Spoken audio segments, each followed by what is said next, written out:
Vou falar com quem tem experiência em Brasília e agora é um grande pescador. E não é um pescador de ilusões. É o nosso querido Jefferson Campos. Bom dia, deputado. Bom dia, Kiko. O senhor está pescando agora. Aliás, o senhor, como pastor, o senhor sempre pescou almas. Agora, além dela, o senhor está pescando os peixes, mas não multiplicando, né? Ah, não. Estamos aí quando sobra tempo, eu gosto assim, não a pescaria em si, mas o ambiente, estar ali na beira do rio, olhando as estrelas, ouvindo o barulho da água, ouvindo o canto dos pássaros. Nessa vida tão agitada que a gente leva, acaba às vezes sendo bom a gente ter esse tempo de descanso, né? Aliás, é um dos poucos tempos que eu tenho aí de descanso pessoal. É verdade. Aliás, na verdade, a questão do fato de ser pastor e o fato de ser deputado, na verdade, não ser sacerdócio, né? Porque não para. E o senhor está no estado inteiro e também é membro da Nacional da Quadrangular, então acaba viajando o Brasil inteiro. A parada é sempre muito mínima. Não sei como é que o senhor não entra aí numa estafa. Já teve períodos assim, né, deputado? Olha, todos nós passamos por esses momentos, né? Ainda mais esse tempo de pandemia, tempo de perdas, né? De amigos, de familiares. Meu pai mesmo perdi há 3 meses atrás, né? Não foi por Covid, mas foi por um tempo. Amigos nossos como o Herculin, né? Que sempre nos atendia com profissionalismo. É um tempo difícil, né? Que estamos vivendo, né? Como pastor, eu sou pastor de uma igreja de mais de 1.000 pessoas, né? Há 30 anos no mesmo lugar, no mesmo bairro. Estou vice-presidente da Igreja Quadrangular do Brasil, uma igreja com uma capilaridade muito grande, né, em todos os estados, e também exerço o papel, espero que satisfatoriamente, né, já há 5 mandatos como parlamentar, 2 vezes como vereador, são 26 anos de mandato, e ainda advogado também, né, que fomos formados juntos, né, que na nossa querida Faculdade de Direito, dividimos os bancos ali com o doutor Baldi, doutor Pedroso, Vicente Greco Filho, Greco, doutor Clineu e tantos outros companheiros, né, que nos ensinaram tanto, né? Realmente é uma vida de atividade. Mas o senhor aprendeu mais do que eu, deputado. O senhor é bem votado, o senhor é articulado. A gente continua aqui, operário da comunicação. Deixa eu lhe dizer o seguinte: o senhor viu, eu não sei se o senhor teve tempo, isso aconteceu agora, vândalos de novo atacaram, né, aquela placa que faz uma referência a Jesus Cristo, né? Ela obviamente que vem inicialmente atendendo os cristãos evangélicos, mas inclusive eu lembro que o padre Tadeu colocou um conteúdo também, Nosso Senhor Jesus Cristo, né? Foi colocado Jesus Cristo. Então assim, eu não sei se o senhor está conseguindo ver no vídeo. Sim, estou vendo. Fizeram mais o antifas, uma coisa terrível. E no vídeo, Kiko, há uma frase do prefeito Rodrigo Manga dizendo que vai recuperar, vai restaurar o teor original do totem, né? Complicado isso, né, Kiko, Gustavo, eu já restaurei com recursos próprios 30 vezes essa placa. Eu cuidei delas todas as vezes que ela foi pichada, fui eu que restaurei. Passei agora, por coincidência, ali na Marginal, já alguns funcionários, aparentemente funcionários públicos, estão recuperando, né? Porque é um bem público, né? Acima de tudo é um bem público. Como um pouco mais à frente temos ali o símbolo do Rotary, da maçonaria, na própria avenida. Então, ela gerou tanta polêmica, né? Quando nós solicitamos ao então prefeito que colocasse, que era o Vitor Lippe, não foi? Do Ministério Público, né? Ela chegou a Brasília, né? Para que se tirasse, porque ela não pode fazer referência a religião ou a um pensamento, né, religioso.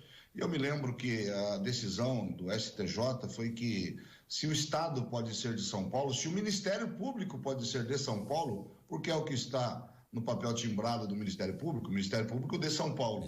Por que não Sorocaba do Senhor Jesus? Então foi mantido o totem legalmente, mas veja o dispêndio de recursos, de tempo do Ministério Público, de juízes julgando, de advogados que contratamos para ir a Brasília fazer a defesa de um marco simples, né? Era do Senhor Jesus, como você bem disse, Padre Tadeu, representando um pensamento católico, inclusive, e só vamos colocar do Senhor Jesus Cristo, que para nós foi uma honra muito grande, dividimos isso, um país com 95% de cristãos.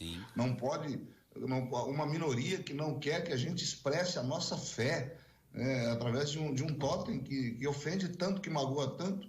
Então, todas as vezes a gente sempre o recuperou. Agora, passei lá, foi ontem à noite, né? Ontem à tarde eu vi essa pichação e hoje de manhã já estou vendo lá alguns funcionários já limpando, já recuperando aquele totem, mas muito bem lembrado por você. Deputado, seguinte, quando o senhor fala, né, eu estou vice-presidente nacional da Igreja do Evangelho Quadrangular, a gente sabe da capilaridade, da força da igreja, e numa participação que eu acho absolutamente legítima, política, né? Agora, em São Paulo, o senhor tem um histórico muito forte, o senhor foi presidente aqui, o senhor foi da Executiva Nacional, o senhor foi presidente do Diretório Municipal do PSD, presidido pelo presidente Gilberto Kassab, a Nacional. O senhor hoje lidera o PSB aqui na cidade de Sorocaba, e quando Márcio França assumiu na continuidade do Geraldo Alckmin, candidato a governador, a presidente, o Márcio França teve como líder na Assembleia Legislativa o deputado, seu cunhado, o deputado pastor Carlos César. Como é que está essa situação? O Geraldo Alckmin nós vamos ter o Márcio França, que aliás já entrevistei aqui como pré-candidato, muito articulado, uma força enorme na Baixada Santista, e ele já disse que seria vice só do Geraldo Alckmin, de quem já foi, e ele nessa situação fica quase uma chapa imbatível. Quais são as conversas, o que o senhor pode eventualmente adiantar para a gente nesse sentido? Olha, o presidente Kassab, você mesmo já teve muito contato com ele, né? Já pertenceu aos quadros do PSD, não sei se ainda pertence. Não, pertenço, mas deixei também, a presidência. Né? Fui o deputado mais votado do estado pelo PSD no ano 2014, tem um bom relacionamento também. Hoje está se configurando uma chapa entre Geraldo Alckmin e Márcio França como vice, mas é claro que ainda estamos no campo das discussões, no campo dos bastidores. Primeiro, ontem o PSDB instituiu as regras para as prévias para a escolha dos seus candidatos, o que prejudica em muito o governador Geraldo Alckmin. Penso que ele não será o escolhido se ele permanecer no PSDB. Não vai restar uma outra oportunidade para ele. O PSD, por sua vez, está se configurando, Kiko, Gustavo e todos os ouvintes, um partido muito forte. Recentemente, o senador Rodrigo Pacheco, que é uma terceira via importantíssima, se colocando aí, é uma pessoa, né, esteve conosco lá no mandato passado, uma eleição como deputado, presidente da CCJ, agora já foi para o Senado, já é presidente do Senado, uma pessoa que tem eu sou até suspeito, porque eu gosto muito da postura dele, né, coloca bem as palavras, tem uma das maiores bancas de advocacia de Minas Gerais, embora afastado no momento, ele já está se colocando como um pré-candidato a presidente da República pelo PSD. Em Minas deve ser o candidato a governador, o atual prefeito Calil. No Paraná, Ratinho Júnior, que já é governador e deve sair. No Rio de Janeiro, o presidente da OAB, Santa Cruz. O Kassab, com essa habilidade que ele tem de formar coligações, numa época agora que nós não teremos coligações proporcionais, apenas as majoritárias, o PSD está se fortalecendo muito, e se vem com Geraldo Alckmin, né, no estado de São Paulo, porque a eleição de presidente da República, ela é formada por palanques eleitorais estaduais, né, e com boas chapas você conhece muito bem da política e sabe disso, eu só estou relembrando aqui, né, os nossos ouvintes. Então o PSD está se colocando como um partido que vai crescer muito, é claro que vai depender ainda dessas coligações se confirmarem. Por outro lado, nós temos uma esquerda, né, que já tem consolidado também o seu número, o seu líder, grande líder, volta agora candidato, e também temos a direita com o nosso presidente atual. Vai ser, na minha opinião, vai ser esta configuração. Esta massa que está no nenhum nem outro, que pode querer uma terceira via, ela cresce a cada dia. Então, é uma eleição muito interessante. O senhor acredita eu penso que pode ser o Geraldo Alckmin aqui, sim, essa opção. Tá, mas não querendo interromper, mas complementando aqui, fazendo uma pergunta ao senhor, por isso que eu falei da força da igreja, o senhor sendo vice-presidente, parte do grupo da sua igreja está dentro do seu partido, sob a sua liderança, porque nós vamos ter palanque do PSB unido no Brasil todo, em torno de um nome nacional, porque eu sinto o seguinte, vamos imaginar, o Kassab havia falado no jornal Diário Econômico, é isso? Valor Econômico, que lá atrás, que o presidente Bolsonaro, sem a CPI, que ele poderia nem ir para o segundo turno. Eu imagino o seguinte, se a terceira via chegar próxima do segundo colocado, seja ele Lula ou Bolsonaro, vira a realidade e ganha no segundo turno de qualquer um. Então a gente sente que Bolsonaro precisa de Lula, Lula precisa de Bolsonaro. Eu queria a sua análise em relação a tudo isso. Perfeito essa colocação. Hoje ele precisa estabilizar em pelo menos 25%. A eleição é muito clara, né? Se um dos candidatos não tiver isso, não vai a segundo turno, porque haverão outros. Ontem mesmo o Moro já anunciando que está voltando ao Brasil, já há a possibilidade dele retomar a sua pré-candidatura, Mandetta e outros mais, Ciro Gomes e outros mais que vão surgir no entorno disso. Então, esta consolidação, ela vai se fazer porque no primeiro turno a gente vota em quem a gente está apaixonado, né? Não, eu amo aquele candidato, eu vou votar nele. No segundo turno inverte, eu vou votar em quem eu não quero que seja o presidente, contra quem eu não quero que seja o presidente, né? Isso acontece com não raras vezes, quando alguém que chega raspando no segundo turno, de repente na primeira pesquisa já está quase que empatado tecnicamente. A gente viveu isso aqui, né? Por quê? Porque há uma união de forças contra aquele que tem rejeição.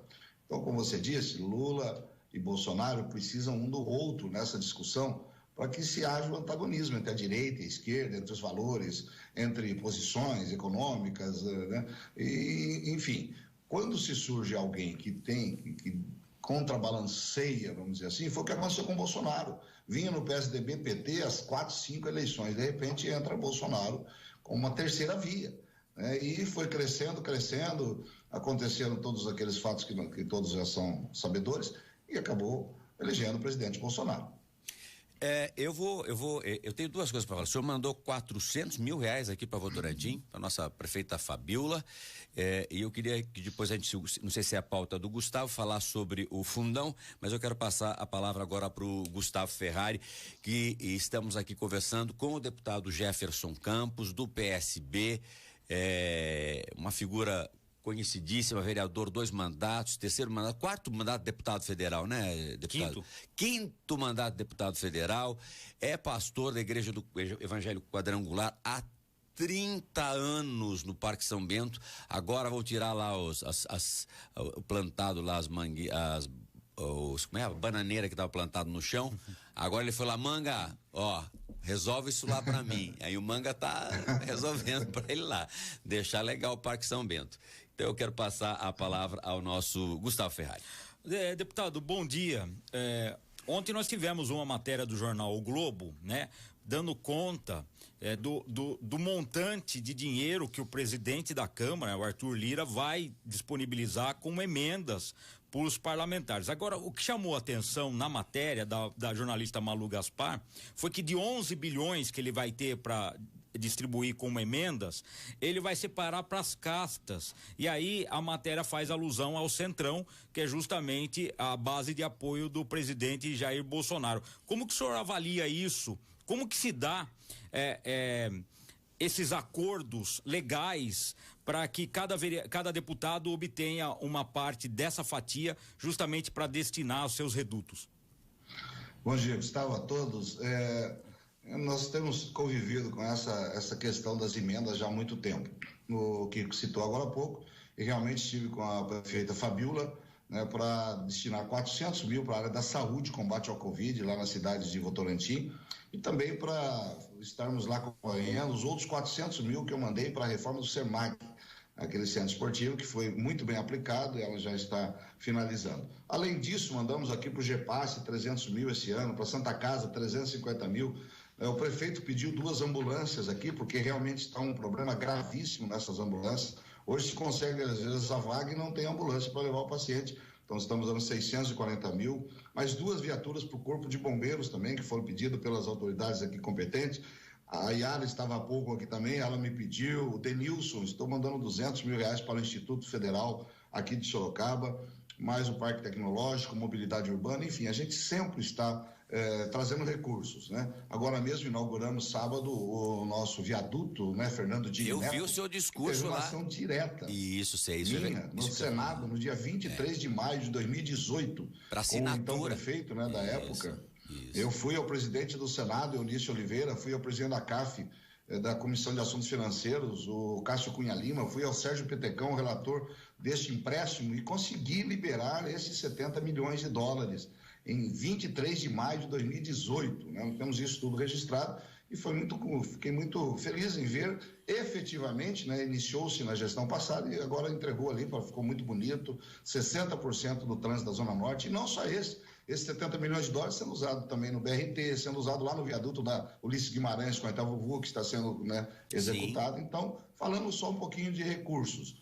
Esses recursos são trazidos de forma por emendas parlamentares ou por programas federais. O CAF é um empréstimo, né, vai ser pago, obviamente. Essa questão de emendas sempre existiu, sempre. Governo Lula, governo Dilma, né, quando você privilegia até no governo municipal, quando uma obra é feita e ele se destina àquele vereador, que é a base de apoio. Né? Eu vou pegar um vereador que vota contra tudo, um vereador que não se alinha, não conto com ele, os bons programas que tem, porque tem gente que vota pela ideologia. Né? O projeto pode ser bom e ele vota contra, porque ele tem uma ideologia contra o governante.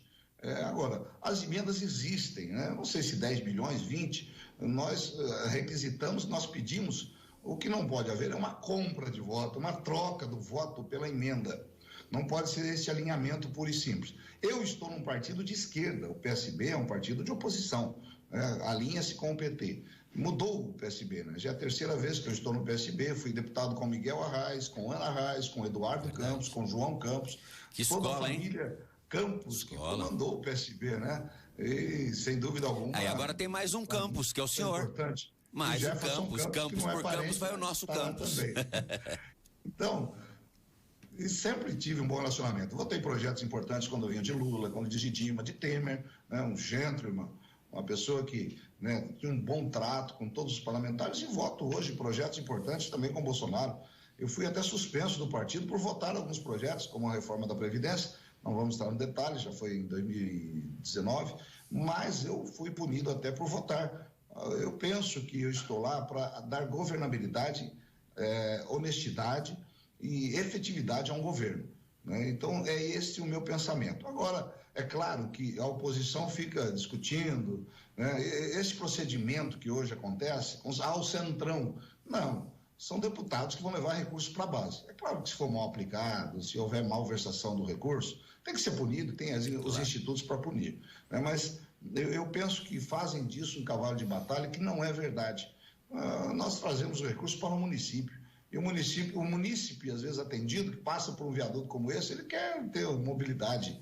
Ele não quer nem saber, às vezes, de onde veio o recurso. É claro, dentro da honestidade que o cargo exige. Agora, deputado, é bom que o seu mandato tenha servido para trazer pontes e viadutos, né? Não muros, né? Como é que está essa relação com o prefeito Manga? Porque assim, havia uma parceria natural com a candidatura da ex-prefeita Jaqueline Coutinho. O vice dela era alguém que tinha um alinhamento, o Roberto, com o seu mandato, com a história do seu partido, né? Mas a relação com o Rodrigo Manga é muito boa, né? É muito boa. Estamos, como disse, dando governabilidade. O mesmo princípio que eu aplico no governo federal, que Carlos César aplica no estado, nós estamos aplicando no município. Todas as ações efetivas, produtivas, ações boas, corretas que o prefeito tem tomado e tomará, terá o nosso apoio, né? E uma delas diz respeito a esta mobilidade, a esta aplicação dos recursos. Ele me ligou, pediu, deputado, estamos precisando de ambulâncias, as nossas estão sucateadas. É possível uma emenda parlamentar nesse sentido? Claro, é possível, estamos aqui, todas as vezes que sou convidado estou presente em todos os eventos, né? Eu tenho uma vida aqui, fui vereador aqui, moro nessa cidade, escolhi essa cidade para viver, escolhi ajudar os hospitais de câncer, como o GEPAS, Hospital do Amor, Jaú, IBCC, GRAAC, CAISM em Campinas, enfim, nós temos um trabalho efetivo nesse sentido. Eu penso que o político ele tem o dever de fazer tudo para que vá bem. dentro da legalidade, repito, mas tudo para que o governante escolhido, e o escolhido aqui foi o Rodrigo Manga. Então vamos dar governabilidade a ele, para que ele governe e faça um bom trabalho. Deputado, o senhor acha que o presidente Bolsonaro, a base dele toda, articulou para dentro da LDO estar e não se destacar a questão do fundo partidário? E agora ele já repetiu pela segunda vez que vai vetar. O senhor acredita que a Câmara deverá manter o veto do presidente? Deverá manter. Tá. Foi um projeto enviado, eu não sei onde há um jargão que a gente fala de comer bola, né? Eu não sei onde se comeu bola. Se foi no encaminhamento, se foi na elaboração do projeto. É claro que há muitos ali querendo o fundo, é o voto envergonhado. Né? Então vamos votar simbolicamente para que ninguém saiba a nossa posição. Isso. Agora, com o veto, todo mundo vai ter que colocar o dedo e vai ter que dizer sim ou não. Claro. Né? Passou a LDO, ela tinha que ser aprovada. E votou, o filho do presidente votou, os filhos do presidente votaram no Senado, na Câmara, a base dele votou, Carla e tudo mais, e votaram. Tranquilo, porque nós precisávamos ter uma LDO para não comprometer você aqui, que foi secretário. Sim, aliás, eu sempre repito, um brilhante secretário. Não exagere. Né? Mas verdade. Razoável. Eu não preciso vir aqui jogar confete, você sabe disso. Não, mas foi um brilhante secretário do governo. E nós nos relacionamos muito bem nesse curto período, né, que você lá esteve. Mas alguém lá, o secretário de governo, talvez a Secretaria Civil de Governo, não conseguiu entender o momento. Não conhece a Câmara dos Deputados e nem o Senado. E eu viajo bastante pelo Estado e todos os prefeitos me pedem recursos para a saúde. Ainda não passou completamente a pandemia, ainda está faltando respiradores, ainda está faltando insumos. E chega num momento como esse, eleva-se o valor do fundo partidário. É claro que a democracia tem um custo. E nós, olha, ao longo desses 20 anos, a primeira eleição minha foi na cédula de papel. Sim. Né? Eu sei que daqui a pouco a gente discute aí o voto eletrônico auditável. Né? Mas a primeira foi de papel, a gente ficava lá no recreativo contando voto, olhando, aquele é meu. Depois nós viemos aprimorando e fomos aprimorando para dar menos custo às eleições. Tiramos showmício, tiramos carro de som, tiramos muros, tiramos camiseta, tiramos chaveiro, tiramos bola, tiramos as doações empresariais. Né? Hoje empresas não podem doar. Tudo isso, né, no bojo da transparência e da igualdade da eleição. Mas aí nós temos hoje ainda duas desigualdades. Primeiro, que o rico, ele ainda tem muita vantagem porque ele pode usar o seu patrimônio pessoal. Com certeza. Embora ele conquistou, né, com honestidade, mas ele pode usar em detrimento do outro que não tem nada. Sim. Eu acho que deveria ser um financiamento exclusivo. Ou liberar logo o lobby. A gente assiste esses filmes americanos, né? O House of Cards. Você começa a ver ali o lobby farmacêutico, o lobby das armas. Da farmacêutica é fortíssimo, né? Deputado, fortíssimo. Deixa eu lhe fazer uma pergunta, eu tenho as duas últimas para... aliás, o senhor tem que falar sempre aqui, você está com o Gustavo cada 15 dias, porque assim, o senhor é um brilhante repórter. Essa que é a verdade. É gostoso ouvir, porque não é uma entrevista cansativa, né? Isso mostra, inclusive, os números das redes sociais se mantendo bem altas. Eu pergunto ao senhor, qual é a temperatura? Eu sei que é difícil a análise, pode ser sangramento da figura do presidente ou até um pedido de impeachment a ser analisado na Câmara. Como é que está o senhor sentindo 5 mandatos em Brasília? O senhor sabe como é que funciona. Não é muito diferente miniaturamente da Câmara Municipal. Mas é sempre um problema de articulação político que acaba tirando o presidente. E agora, obviamente, nós temos situações que vão deixando o governo fragilizado. Como é que o senhor sente o andamento desta CPI do Senado? Olha, nós sabemos que para caçar um mandante, você não precisa ter motivo, você precisa ter votos. É bom. Nós vimos isso aqui. Tá. Né? Se tiver 342 votos, ele está caçado. Se tiver os votos do Senado, aqui na Câmara Municipal, os vereadores descobriram, depois do nosso impeachment com a Dilma, que eles podem caçar prefeitos. E uma cassação de prefeitos sempre com uma vontade pelo Brasil inteiro. Então não precisa ter motivo. Tem voto? Tem, vamos caçar.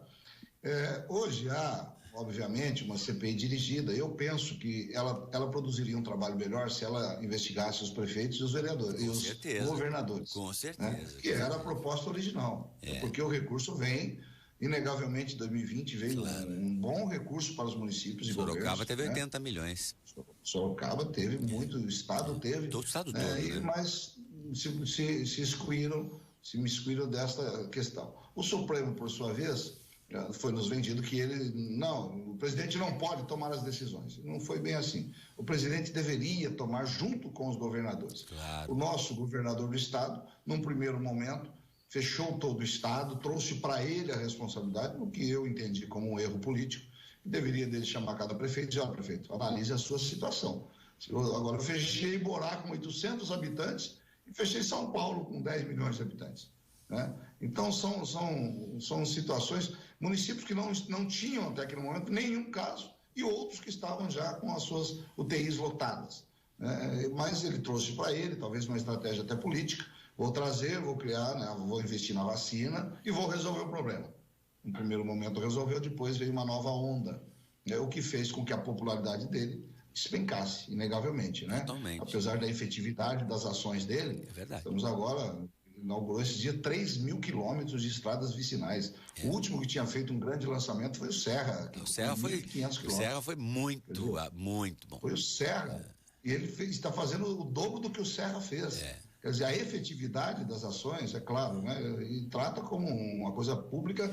Mas isso parece que não retorna em voto para ele, né? Uma coisa maluca, nem para o candidato ao governo dele, provavelmente, né? Exatamente, isso acaba trazendo, né, essas consequências.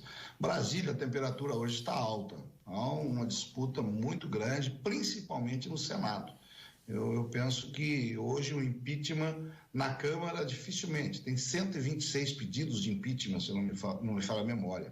O que pode acontecer daqui a pouco é o Supremo também entrar nesse jogo e dizer: não, abra, como fez com a CPI da Covid, né? Que o presidente do Senado estava protelando a sua abertura, o Supremo foi lá e disse: em berço esplêndido. Eu não duvido nada que daqui a pouco o Supremo diga ao Lira: abra o impeachment, né? Pelo menos para analisar e deixar o plenário. Não vejo hoje essa temperatura de impeachment, até o momento não. Por enquanto, agora, isso ocorre de uma hora para outra. Isso é igual uma barragem que se rompe, né? Porque o relacionamento com o parlamentar, ele é muito importante, né? O Temer passou por 2 tentativas de abrir-se uma queixa-crime contra ele, e nas 2 a Câmara disse: não vai abrir. Ele depois se provou que era realmente uma fraude. O Joesley Batista foi lá, gravou o presidente, e depois se viu que foram arquivadas essas ações no âmbito do judiciário. Mas isso derrubou uma candidatura dele. Desgastou muito ele. Ele poderia o Brasil foi péssimo. Né? Foi péssimo o Brasil. Né? Deputado, agora, olha, também. Sensacional a sua fala. Eu queria encerrar dizendo o seguinte: o senhor pesca, mas quem é que coloca a minhoca no anzol, deputado? Alguém está fazendo isso pro senhor, que esse deputado só pesca, né? Entrega a vara, o deputado pesca e não tira nem o peixe. Como é que é o protocolo da sua pescaria? Não. O peixinho deixa lá. A gente já leva o peixe pronto, só para assar. O peixinho que pegar. O senhor tá mais poeta vendo estrelas e rezando e orando, tá? Lá na sua pescaria. O que vai com a gente já sabe, devolve o peixe pro rio. Não é para isso, é só para lazer. Não, e o deputado não pesca longe, não vai no Mato Grosso, pega os rios aqui da nossa região. Viu, deputado? Eu quero mandar um abraço aí, agora estou vendo nas redes sociais também, o Ítalo e o Rômulo, estou mandando um abraço, mando outro para eles, o nome dele, toda a Câmara Municipal. E Kiko, deixar minhas redes sociais. O senhor é um bruxo, também, viu, deputado? O senhor é muito bruxo. O senhor é bruxo, é um bruxo de Jesus, mas você é um Boeing. Fala profeta, fala sacerdote. Olha, tudo bem. Olha, gente, é o seguinte, atento. Quais as suas redes sociais, o senhor? É deputado Jefferson? Dep Jefferson, vamos ser mais direto. O Facebook Jefferson Campos, o Instagram e toda a nossa rede, site. Enfim, hoje nós vamos passar por uma eleição diferente. Até essa questão do fundo partidário, não há mais necessidade de tanto recurso. Não há mais muro para pintar, não há mais gente para contratar, não há mais veículo, não pode mais carro de som. Hoje, serão as mídias. Mídias sociais, é isso que nós estamos fazendo aqui, né? Não precisa mais nem se deslocar até o novo estúdio de vocês aí, bonito, né? A gente faz todo esse Deixa eu passar a trabalho em pandemia, o casa. senhor vai ter cadeira cativa aqui. O senhor é um ótimo comentarista, nós vamos fazer muita live de Brasília. Olha, as moças casadoiras, o deputado está solteiro, lá o nosso Parque São Bento ganhou o coração dele, mas nem em Brasília, nem no Parque São Bento, esse coração está fechado. Então, moças casadoiras, entrem nas redes sociais e mandem suas propostas de amor para esse deputado com o coração duro, que só está pescando para ver se o seu coração abre. Tá bom, deputado? Kiko, vamos fazer um programa aqui, o Pingo no Ki. Pingo no Gé, que já é Jeff, já tem o pingo. Obrigado, deputado. Obrigado, viu, deputado Jefferson Campos, do PSC, 5º mandato à Câmara Federal, é o parlamentar daqui da nossa região, da nossa cidade, do nosso estado com mais tempo, tem uma articulação, conhece os bastidores de Brasília. Quem precisar precisar do encaminhamento, o deputado está sempre lá para atender os sorocabanos todos e realmente é muito articulado. Quem estudou com o Jefferson, né, a gente sempre brinca um com o outro, olha, você só estudou porque colou de mim e eu que estudei, mentira, ninguém, né? Ele era um brilhante aluno, tá aí, sabe tudo, se tiver que caçar, já disse, ó, se tiver que caçar qualquer executivo, não tem que ter motivo, tem que ter voto, até porque motivo o advogado escreve a favor ou contra, constitucional ou não. Um abraço, viu, deputado? Obrigado pela entrevista. Deus abençoe a todos. Amém. Muito bem, deputado Jefferson Campos, sempre muito articulado. Deputado Jefferson, vale a pena estar sempre aqui com a gente, viu, o meu caro Gustavo Ferrari? Pois é. Acho que o fato também dele ser pastor, né, que facilita o contato, né? Ele tem uma oratória boa, ele responde aos questionamentos e ele tem um estilo você consegue editar a pergunta, né? Você conversa, você corta, né? E é uma entrevista muito legal.